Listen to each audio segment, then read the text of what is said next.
نحمده ونصلي ونصلي على رسوله الكريم أما بعد فأعوذ بالله من الشيطان الرجيم بسم الله الرحمن الرحيم ربي اشرح لي صدري ويسر لي أمري واحلل عقدة من لساني يفقهوا قولي ربي زدني علما ربي يسر ولا تعسر وتمم بالخير وبك نستعين اللهم فقهنا في الدين اللهم أرنا الحق حقا وارزقنا اتباعه وارنا الباطل باطلا وارزقنا اجتنابه آمین ثم آمین۔ السلام علیکم ورحمۃ اللہ وبرکاتہ۔ امید کرتی ہوں آپ سب خیر و عافیت سے ہوں گے اور ایمان اور صحت کی بہترین حالتوں میں ہوں گے الحمدللہ۔ اللہ رب العزت سے دعا ہے کہ اللہ تعالیٰ آپ سب کو اپنے حفظ و امان میں رکھے، آپ کی طرف بڑھنے والا ہر شر اللہ تعالیٰ خیر میں بدل دے، اللہ تعالیٰ آپ سے راضی ہو جائے، اللہ تعالیٰ آپ سے دین اور دنیا کے بہترین کام لے، آمین ثم آمین۔ الحمدللہ ہم نے جہاد فی سبیل اللہ کا جو چیپٹر ہے وہ پڑھ رہے تھے اور اس کے درمیان میں حرمت والے مہینوں کا ذکر آیا۔ پچھلی آیات مبارکہ میں ہم نے حرمت والے مہینے کو پڑھا، اس کو سمجھا کہ حرمت والے مہینے کون سے ہیں اور ان مہینوں میں ہمیں کیا چیزیں کرنی چاہیے اور کن چیزوں سے روکا گیا ہے۔ آج کی آیت مبارکہ جو ہے وہ بھی پھر دوبارہ سے جہاد فی سبیل اللہ کا ہے کہ مال اپنے خرچ کریں جہاد فی سبیل اللہ کے لیے تاکہ دین مضبوط ہو، اور دین مضبوط ہوگا تو آپ کی معیشت جو ہے وہ خود بخود مضبوط ہوگی، اور جب ایک مسلمان مضبوط ہوگا تو اس کے ساتھ اس کا معاشرہ بھی مضبوط ہوگا اور اسلام غالب آئے گا، اور جب اسلام غالب آئے گا تو اس دنیا کا نظام جو ہے وہ بہترین نظام کہلائے گا۔ تو آغاز کرتے ہیں آج کی آیت مبارکہ کا۔ اعوذ باللہ من الشیطان الرجیم بسم اللہ الرحمن الرحیم وانفقوا، اور تم خرچ کرو فی سبیل اللہ اللہ تعالیٰ کی راہ میں، ولا تلقوا، اور نہ تم ڈالو بایدیکم اپنے ہاتھوں کو الی التہلکۃ ہلاکت کی طرف، واحسنوا، اور تم نیکی کرو، ان اللہ بلا شبہ اللہ تعالیٰ یحب محبت کرتا ہے محسنین نیکی کرنے والوں سے، وَأَتِمُّوا، اور پورا کرو، حج کو، والعمرۃ، اور عمرے کو، للہ اللہ کے لیے، فَإِن، پھر اگر احصرتم روک دیے جائے تمہیں، فما، تو جو استیسرا میسر ہو، من الحدی قربانی میں سے، ولا تلحقوا، اور نہ تم منڈواؤ، رؤوسکم اپنے سروں کو، حتی یہاں تک کہ یبلغ الحدیہ پہنچ جائے قربانی کا جانور محلہ اپنے مقام کو۔ یہ آیت مبارکہ تھوڑی سی لمبی ہے اس لیے ہم نے اس کا ایک حصہ جو ہے آج انشاءاللہ پڑھا ہے، باقی حصہ ہے وہ کل انشاءاللہ ہم دیکھیں گے۔ وَأَنفِقُوا، اور تم خرچ کرو، نون فا کاف اس کا روٹ ورڈ ہے، وَلَا تُلْقُوا، اور نہ تم ڈالو، لام کاف یا اس کا روٹ ورڈ ہے، بِأَيْدِيكُمْ اپنے ہاتھوں کو، یا دال یا اس کا روٹ ورڈ ہے، إِلَى التَّهْلُكَةِ ہلاکت کی طرف، ہا لام کاف اس کا روٹ ورڈ ہے، وَأَحْسِنُوا، اور تم نیکی کرو، ہا سین نون اس کا روٹ ورڈ ہے، محسنین نیکی کرنے والوں سے، ہا سین نون اس کا روٹ ورڈ ہے، وَأَتِمُّوا، اور پورا کرو، تا میم میم اس کا روٹ ورڈ ہے، والعمرۃ، اور عمرے کو، عین میم را اس کا روٹ ورڈ ہے، احصرتم روک دیے جائے تمہیں، ہا سواد را اس کا روٹ ورڈ ہے، استیسارا میسر ہو، یا سین را اس کا روٹ ورڈ ہے، ولا تلحقوا، اور نہ تم منڈواؤ، ہا لام کاف اس کا روٹ ورڈ ہے، رؤوسکم اپنے سروں کو، یہ یبلغا پہنچ جائے، با لام غیر اس کا روٹ ورڈ ہے، ہدیہ قربانی کا جانور، ہا یا دال اس کا روٹ ورڈ ہے، محلہ اپنے مقام کو، ہا لام لام اس کا روٹ ورڈ ہے۔ اب دیکھتے ہیں ہم اس کی مختصر سی تفصیل۔ وَأَنفِقُوا فِي سَبِيلِ اللَّهِ وَلَا تُلْقُوا بِأَيْدِيكُمْ إِلَى التَّهْلُكَةِ وَأَحْسِنُوا إِنَّ اللَّهَ يُحِبُّ الْمُحْسِنِينَ، اور اللہ تعالیٰ کی راہ میں خرچ کرو اور اپنے ہاتھوں کو ہلاکت میں نہ پڑو اور نیکی کرو، اور بلا شبہ اللہ تعالیٰ نیکی کرنے والوں سے محبت کرتا ہے۔ وَأَنفِقُوا فِي سَبِيلِ اللَّهِ، اور اللہ کی راہ میں خرچ کرو۔ انفاق فی سبیل اللہ سے کیا مراد ہے؟ انفاق فی سبیل اللہ سے مراد اللہ تعالیٰ کے دین کو پھیلانے اور قائم کرنے کے لیے مالی قربانیاں دینا۔ سیدنا حذیفہ رضی اللہ تعالیٰ عنہ بیان کیا کہ اللہ تعالیٰ کی راہ میں خرچ کرتے رہو، اپنے ہاتھوں کو، اپنے آپ کو اور اپنے ہاتھوں کو ہلاکت میں نہ ڈالو۔ اللہ کے راستے میں خرچ کرنے کے بارے میں نازل ہوئی ہے یہ آیت۔ صحیح بخاری حدیث نمبر 4516۔ اس آیت میں جہاد فی سبیل اللہ کے لیے انفاق کا حکم ہے۔ وَلَا تُلْقُوا بِأَيْدِيكُمْ إِلَى التَّهْلُكَةِ، اور اپنے ہاتھوں کو ہلاکت میں نہ پڑو۔ اپنے ہاتھوں، اپنے آپ کو ہلاکت میں ڈالنے سے کیا مراد ہے؟ إِلَى التَّهْلُكَةِ، اور ہلاکت کے ایک معنی میں ہے، یہاں ہلاکت سے مراد انفاق کو چھوڑ دینا، جہاد کو ترک کرنا، گناہ پر گناہ کیے جانا۔ جہاد کو نہ چھوڑو، اگر چھوڑو گے تو تمہارا دشمن قوی ہو جائے گا، جس کے نتیجہ تباہی ہے۔ جہاد کے لیے مال لگانے سے گریز کرو گے تو تمہارا دشمن مضبوط ہو جائے گا اور تم کمزور ہو جاؤ گے، یہ ہلاکت ہے۔ اللہ رب العزت کے ہاں کسی چیز کی کمی نہیں ہے۔ اللہ تعالیٰ اپنے غائب کے خزانوں سے مدد کرتا ہے اپنے نیک بندوں کی، جو جہاد فی سبیل اللہ کرتے ہیں وہ اللہ تعالیٰ اپنے خزانوں سے ان کی مدد فرماتا ہے۔ لیکن ایک مومن کو، ایک مسلمان کو کیوں ترغیب دی گئی کہ اللہ کے راستے میں جہاد والی جگہ پہ اپنا مال خرچ کرو، دین کے جہاں پہ کام ہو رہے ہیں وہاں پہ اپنا مال خرچ کرو؟ کیونکہ جب ہم اللہ کے راستے پہ کوئی چیز بھی دیتے ہیں نا، تو اس پہ ایک پہلی بات تو یہ ہوتی ہے کہ ہم سے بہت ساری چیزیں ایسی دور ہو جاتی ہیں جو ہماری زندگیوں میں نقصان پہنچاتی ہے۔ کچھ بیماری ہوگی، کوئی آزمائش ہوگی، کوئی پریشانی ہوگی، اللہ تعالیٰ صدقے کے ذریعے بلاؤں کو ٹال دیتا ہے۔ جو اللہ کے راستے پہ خرچ کیا جائے اس کا فائدہ ہمیں سب سے پہلے تو یہ ہوتا ہے، ہم سے بہت ساری ایسی چیزوں کو ٹال دیا جاتا ہے جو ہماری زندگیوں میں نقصان دہ ہوتی ہیں۔ اور دوسرا فائدہ اس کا یہ ہوتا ہے کہ جب ہم اللہ کے راستے پہ مال خرچ کرتے ہیں تو اللہ تعالیٰ ہمارے دلوں کے اندر جو میل کچیل اور کینہ ہوتا ہے اس کو دھو ڈالتے ہیں، اور ہمارے دل جو ہوتے ہیں وہ اللہ کے بندوں کے لیے، اللہ کے لیے محبت سے بڑھ جاتے ہیں اور نرم ہو جاتے ہیں۔ اور جب دل نرم ہو جائے، جیسے زمین جو ہوتی ہے وہ نرم ہو جائے تو وہ زرخیز ہو جاتی ہے، اس میں اناج اگانا جو ہے وہ آسان ہو جاتا ہے۔ اسی طرح جب دل نرم ہو جاتا ہے تو اس پہ اللہ تعالیٰ کے ساتھ جو اللہ تعالیٰ کی محبت کا جو پودا ہے وہ لگانا بہت آسان ہو جاتا ہے۔ تو اللہ تعالیٰ نے جہاد کے بارے میں اس لیے کہا کیونکہ یہ بہت ہی بڑا کام ہے۔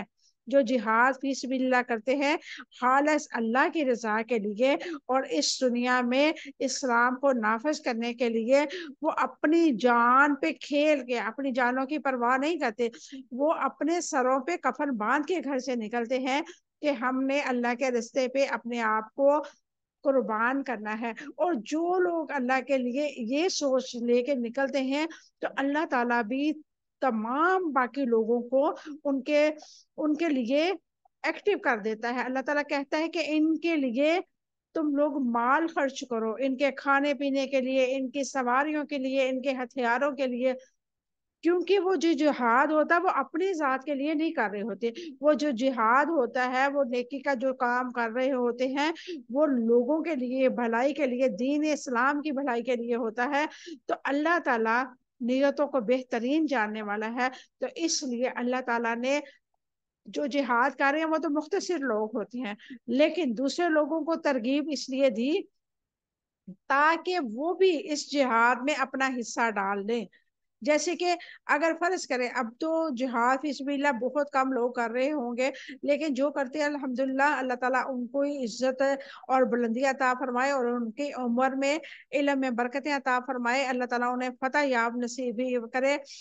جو لوگ جہاد فی سبیل اللہ کرتے ہیں اور جو لوگ نہیں کرتے، اللہ تعالیٰ نے جن لوگوں کو ترغیب دی ہے کہ ان کے اوپر مال خرچ کرو، جو لوگ ان لوگوں کے لیے فرض کریں ہتھیار کا انتظام کرتے ہیں، کھانے پینے کا انتظام کرتے ہیں، یا کوئی دوسری سواری کا انتظام کرتے ہیں، ایون کہ پیٹرول کا بھی انتظام کرتے ہیں، تو وہ اتنا ہی اجر پائیں گے جتنا جہاد والا جو ہے وہ جہاد کرتے وقت اجر پائے گا۔ تو یہ چھوٹی چھوٹی باتوں کو اگر ہم اپنے اندر سما لیں گے، ہمیں پتہ چل جائے گا کہ اللہ کے راستے میں خرچ کرنے کا کتنا اجر و ثواب ہے، تو یقین کریں کبھی بھی اس دنیا میں کوئی مسلمان چھوڑ کوئی ایسا بندہ بھی بھوکا نہیں مرے گا یا بھوکا نہیں سوئے گا جو اللہ تعالیٰ پہ امید رکھ کے اور اللہ تعالیٰ کو اپنا خالق اور مالک سمجھتے ہوئے اس پہ امید رکھتا ہے کہ میری مدد ضرور کی جائے گی۔ تو جب ہم اللہ کے راستے میں خرچ کرتے ہیں تو ہمارا جو پہلی جو ہمارے مائنڈ میں بات ہوتی ہے وہ یہ ہونی چاہیے کہ ہم اللہ کو راضی کرنے کے لیے کر رہے ہیں، اور دوسری بات یہ ہونی چاہیے کہ ہم اپنے مسلمان بہن بھائیوں کی مدد کر رہے ہیں، اور تیسرا ہماری سوچ یہ ہونی چاہیے کہ ہم اپنے آخرت کے لیے اپنا گھر تیار کر رہے ہیں، کیونکہ مفسرین لکھتے ہیں کہ جو انسان کھا لیتا ہے اور جو وہ اللہ کے راستے پہ دیتا ہے، یہی دو مال جو ہوتے ہیں وہ اس کے اپنے ہوتے ہیں، بقایا جو پیچھے چھوڑ جاتا ہے وہ بھی اس کی اولاد کا یا اس کے ریلیٹیو کا، اور جو اس نے کسی اور کو دیا ہے قرضے کے طور پہ یا کسی صورت میں بھی دیا ہے، وہ بھی اس کے حق میں گواہی نہیں دے گا۔ گواہی ہمیشہ وہی مال دے گا جو اللہ کے راستے پہ خرچ کیا جائے گا۔ سال بن منصور نے کہا کہ وہ فقیری کے ڈر سے اللہ کے راستے میں خرچ کرنا چھوڑ دیتا ہے۔ جو اللہ تعالیٰ کے راستے میں فقیری کے ڈر سے چھوڑ دیتا ہے کہ میرے پاس تو اتنی اماؤنٹ ہے، اگر میں یہ خرچ کر دوں گی تو میں کیا کھاؤں گی، تو اللہ تعالیٰ اس کی جو گمان ہوتا ہے نا، اللہ تعالیٰ اس کو اس کے مطابق ہی پھر عطا کرتا ہے۔ اپنے آپ کو ہلاکت میں ڈالنے سے مراد بخل ہے، یعنی کہ اللہ کے راستے میں خرچ نہ کرنا۔ انسان خرچ کر دینے کو ہلاکت سمجھتا ہے، حالانکہ حقیقت یہ ہے کہ مال کو اللہ کے راہ میں خرچ نہ کرنا ہلاکت ہے۔ خرچ کرنے سے انسان کا دل تنگ ہوتا ہے، یہ دل کی تنگی دنیا اور آخرت کی ہلاکت ہے۔ انسان کے پاس جو کچھ ہے اگر وہ اللہ کے حوالے نہ کرے تو اللہ تعالیٰ اس کے پاس جو کچھ ہے وہ آخر کیوں اس آدمی کے حوالے کرے۔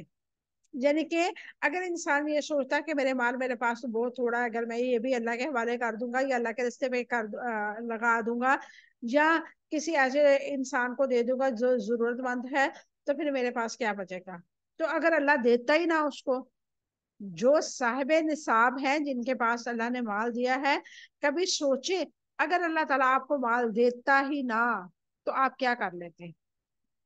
آپ کے پاس کوئی آپشن ہے؟ کوئی آپشن نہیں ہے۔ انسان کے پاس کوئی بھی دوسرا آپشن نہیں ہے کہ وہ کہے کہ ہاں اگر یہ نہ ہوتا تو میں یہ کر لیتا، اگر وہ نہ ہوتا تو میں ایسے کر لیتا۔ ہرگز نہیں ہے آپشن۔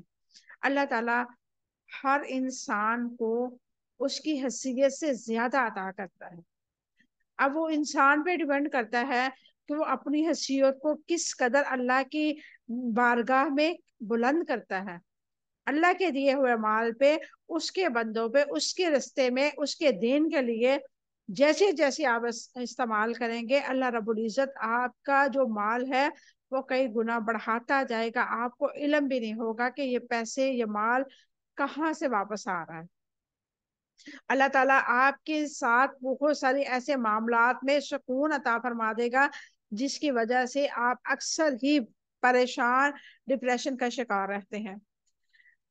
سیدنا ابو ہریرہ رضی اللہ تعالیٰ عنہ سے روایت ہے کہ نبی کریم صلی اللہ علیہ وسلم نے فرمایا، ہر دن جس کے میں بندہ صبح کرتے ہیں، دو فرشتے اترتے ہیں، ایک ان میں سے کہتا ہے کہ اے اللہ خرچ کرنے والوں کو اس کا بدلہ عطا کرنا، اور دوسرا کہتا ہے کہ اے اللہ روکنے والوں کے لیے مال کو ضائع فرما دے۔ اللہ اکبر کبیرہ۔ یہ حدیث مبارکہ میں آپ لوگوں کو پہلے بھی الحمدللہ سنا چکی ہوں، اور آج ہم نے پڑھی ہے صحیح بخاری حدیث نمبر 1442۔ یہ حدیث آپ لوگ چیک بھی ضرور کیجئے گا کہ ہر روز دو فرشتے جو ہے نازل ہوتے ہیں اس دنیا میں، صبح صادق کے ٹائم یعنی کہ فجر کی نماز کے بعد، اور وہ کہتے ہیں کہ اللہ جو تیرے راستے میں خرچ کرتا ہے تو اس کو بڑھا دے، اس کا بدلہ عطا فرمانا، اور جو روکتا ہے تو اس کا مال ضائع کر دے۔ اب آپ خود سوچ لیں، آپ نے اللہ کے راستے پہ اپنا مال ضائع کروانا ہے کہ اللہ کے راستے میں اس میں برکتیں ڈالنی ہیں۔ مال کا صحیح استعمال کیا ہے؟ مال کا صحیح استعمال یہ ہے کہ اسے زیادہ سے زیادہ دینی ضروریات کے لیے خرچ کیا جائے۔ مال کو صرف اپنی ضروریات اور خواہشات کے لیے خرچ کرنا انسان کو اللہ تعالیٰ کے غضب اور ناراضگی کا مستحق بناتا ہے، جبکہ مال کو اللہ تعالیٰ کے راستے میں خرچ کرنا اللہ تعالیٰ کی خوشی اور رضا کا حاصل کرنے کا ذریعہ بنتا ہے۔ اسی طرح افراد اور جماعت دونوں پر اللہ تعالیٰ کی رحمت ہوتی ہے اور اللہ تعالیٰ کی مدد ملتی ہے۔ خرچ کرنے والوں کو اور دنیا اور آخرت میں فائدہ ہوتا ہے۔ وَأَحْسِنُوا إِنَّ اللَّهَ يُحِبُّ الْمُحْسِنِينَ، اور نیکی کرو، بلا شبہ اللہ تعالیٰ نیکی کرنے والوں سے محبت کرتا ہے۔ اس کی کیا وضاحت ہے؟ اور نیکی کرو، احسان سے مراد اخلاص ہے، احسان سے مراد فرائض کی ادائیگی ہے، احسان سے مراد اللہ تعالیٰ کا حسن ظن ہے۔ یہاں احسان کے معنی کسی کام کی خوبی کے ساتھ کرنا بھی ہے، یعنی کہ اللہ کے راستے میں فیاض اور خوش دلی کے ساتھ خرچ کرو، اور مال خرچ کرو جو تمہیں عزیز محبوب ہو۔ انفاق کے معاملے میں احسان کی تاکید قرآن مجید میں جگہ جگہ فرمائی گئی ہے۔ سیدنا شراد بن اوس رضی اللہ تعالیٰ عنہ سے روایت ہے، نبی کریم صلی اللہ علیہ وسلم نے ارشاد فرمایا کہ بلا شبہ اللہ تعالیٰ ہر چیز کے بارے میں خوبی اختیار کرنے کا حکم دیتا ہے۔ سو جب تم کسی شریعت کی اجازت سے قتل کرو تو قتل کرنے میں خوبی اختیار کرو، مثلاً کہ ان کے ہاتھ پاؤں یا چہرہ بگاڑ کے اس کو اذیت نہ دو۔ اگر آپ نے قصاص لینا ہے، آپ نے قتل کا بدلہ قتل کرنا ہے، تو فوراً اس کو شوٹ کر دو، یعنی کہ ایک ہی وار سے اس کا قصہ تمام کر دو۔ اور جب تم ذبح کرنے لگو تو خوبی کے ساتھ ذبح کرو، اپنی چھری کو تیز کرو اور اپنا ذبح کو آرام سے پہنچاؤ۔ صحیح مسلم حدیث نمبر 152۔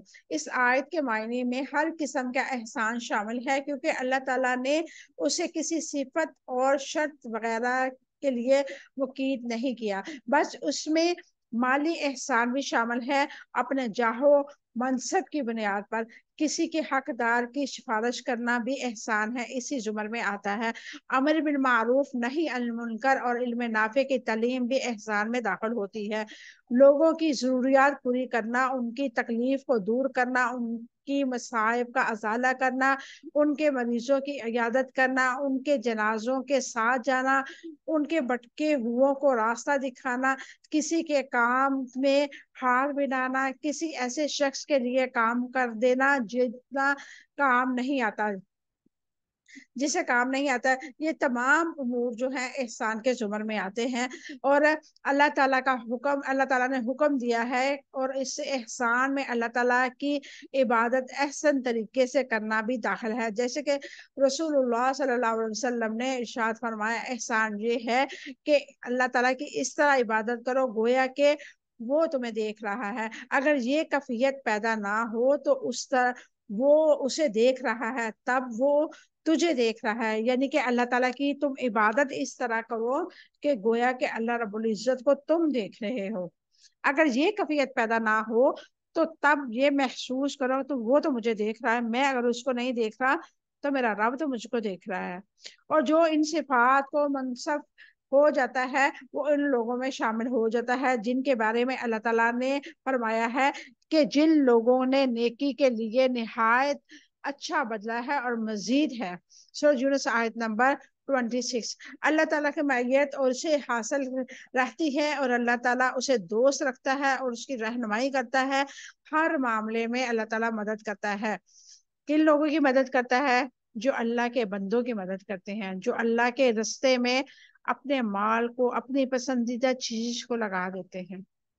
دیکھیں بہت مشکل کام ہے اپنے آپ کو اس کیٹیگری میں لے کے آنا، لیکن جو لے آتے ہیں اللہ تعالیٰ ان پہ بہت سارے احسانات کرتا ہے، اور جو اس کیٹیگری میں شامل ہو جاتے ہیں ان کو پھر دنیا کی لذت ختم ہو جاتی ہے۔ آزما کے کبھی دیکھ لیں آپ، بے شک جتنا مرضی مہنگا کھانا کھا لیں، جو بھی کچھ کر لیں، آپ کو صبح بھوک لگ جائے گی۔ آپ وہی کھانا کسی کو 2 وقت کا کھانا کھلائیں گے نا، آپ کو جو سکون ملے گا نا، اور جو دعاؤں میں وہ لذت محسوس ہوگی نا، وہ آپ کو اس مہنگے ترین کھانے میں کبھی محسوس کبھی نہیں ہوگا۔ کیونکہ آپ جتنا بھی اچھا کھائیں گے، جتنے بھی بڑے ہوٹل میں جا کے کھانا کھا لیں گے، جتنا بھی مہنگا ریسٹوران ہوگا، جتنا بھی مہنگا کھانا ہوگا، آپ رات کو کھائیں گے تو آپ کو دن کو بھوک لگ جائے گی، اور آپ دن میں کھائیں گے تو آپ کو رات میں لازمی بھوک لگ جائے گی، کیونکہ جو کھا لیا وہ تو ختم ہو گیا، اور جو اللہ کے راستے پہ خرچ کر دیا اصل مال وہی ہے۔ ایک بادشاہ تھا، علم والا تھا، تو اس دور میں ان کے ہاں رواج تھا کہ جو بادشاہ ہوتا تھا جب وہ آخری ٹائم اس کا آتا تھا یا ضعیف بہت زیادہ ہو جاتا تھا تو اس کو دریا میں جا کے پھینک دیتے تھے۔ اب وہ جو بادشاہ تھا وہ بہت علم والا تھا، اس کو یہ بات پتا تھی، اور اس کا جب وقت آیا، اس کو یعنی کہ اس کی مدت پوری ہوئی بادشاہت کی، اس کو دریا میں پھینکنے جا رہے تھے تو دیکھا وہاں پہ بہت عالی شان محل، تو وہ لوگ حیران ہو گئے یہاں پہ کیسے محل بن گیا، پانی کے اندر کس طرح محل بن گیا۔ تو وہ بادشاہ کہنے لگا کہ جب آپ لوگ دنیا اکٹھی کرنے میں لگے ہوئے تھے، جب آپ لوگ میری پلاننگ کر رہے تھے کہ اس کو کہاں پہ پھینکنا ہے، کیا کرنا ہے اس کے ساتھ، اس ٹائم میں نے یہ محل تیار کروا لیا تھا۔ اور سیم یہی حال ایک مومن کا بھی ہوتا ہے۔ مومن کو ہر ٹائم اپنی موت نظر آ رہی ہوتی ہے، اور وہ آخرت کے گھر کو بہتر بنانے کے لیے جد و جہد کر رہا ہوتا ہے۔ بہترین انسان وہ ہے جو اپنی دنیا میں رہتے ہوئے اپنی آخرت سنوار لے، اپنے لیے اتنا زیادہ اکٹھا کر کے یہاں سے لے جائے کہ اس کو موت کا شدت سے انتظار ہو، وہ اپنے آپ کو اس کیٹیگری میں لے آئے کہ جب اس کو یہ لگے کہ میں دنیا سے جانے لگا ہوں تو اس کے چہرے پہ پرسکون سمائل ہو۔ اللہ تعالی ہم سب کو اس کیٹیگری میں لے کے آئے۔ اللہ تعالی ہمیں اپنی آخرت کا ذرا اکٹھا کرنے کی توفیق عطا فرمائے۔ ان اللہ یحب المحسنین، اور بلا شبہ اللہ تعالیٰ نیکی کرنے والوں سے محبت کرتا ہے، اور اللہ تعالیٰ نے ایمان والوں کو احسان کی ترغیب اسی لیے دلائی ہے کہ وہ احسان کرنے والوں سے محبت کرتا ہے۔ مومن اللہ تعالیٰ کی محبت میں شدید ہوتا ہے، اور جو چیز اللہ تعالیٰ کو محبوب ہے اس کو اختیار کرتا ہے، اور اس لیے وہ احسان کی روش کو اختیار کرتا ہے۔ وَأَتِمُّوا الْحَجَّ وَالْعُمْرَةَ لِلَّهِ فَإِنْ أُحْصِرْتُمْ فَمَا اسْتَيْسَرَ مِنَ الْهَدْيِ وَلَا تَحْلِقُوا رُؤُوسَكُمْ حَتَّى يَبْلُغَ الْهَدْيُ مَحِلَّهُ، اور حج اور عمرہ اللہ تعالیٰ کے لیے پورا کرو، پھر اگر تمہیں روک دیا جائے تو قربانی جو بھی میسر ہو ذبح کر دو، اور اپنے سروں کو نہ منڈواؤ جب تک کہ قربانی کا جانور اپنے مقام تک نہ پہنچ جائے۔ وَأَتِمُّوا الْحَجَّ وَالْعُمْرَةَ لِلَّهِ، اور حج اور عمرہ اللہ تعالیٰ کے لیے پورا کرو۔ حج اور عمرہ کو اللہ تعالیٰ کے لیے پورا کرنا، اور حج اور عمرہ خواہ نفلی ہو جب شروع کر دیا جائے تو پورا کرنا واجب ہے۔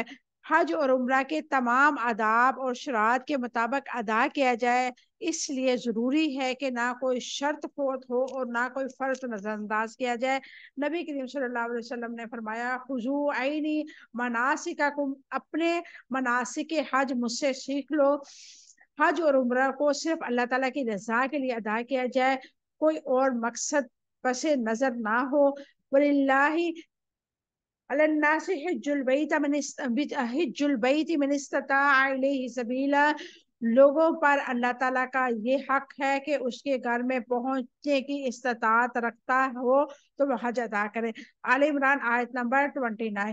نبی کریم صلی اللہ علیہ وسلم نے فرمایا والحج المبرور لیس له جزاء الا الحج، حج مبرور کا بدلہ جنت ہی ہے۔ صحیح مسلم حدیث نمبر 3289۔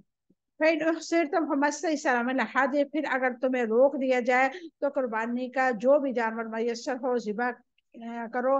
کہ کیا وضاحت ہے؟ اس سے مراد یہ ہے کہ اگر محرم سفر میں روک لیے جائیں، مرض کی وجہ سے، راستہ بھول جانے یا دشمن کے روک جانے کی وجہ سے یا بیماری کی وجہ سے حج اور عمرہ کے لیے بیت اللہ نہ پہنچ پاؤ، فمستئی سلامین الحدی، تو قربانی کا جو بھی جانور میسر ہو ذبح کر دو۔ ہڈی کا جانور، گائے، اونٹ، بکری، جو بھی میسر ہو ذبح کر دو، جیسے کہ نبی کریم صلی اللہ علیہ وسلم اور صحابہ کرام نے قربانیاں کی تھی۔ ولا تلحقوا رؤوسکم حتی یبلغ الحدی محلہ، اپنے سروں کو نہ منواؤ جب تک قربانی کا جانور اپنے مقام تک نہ پہنچے۔ اس کی کیا وضاحت ہے؟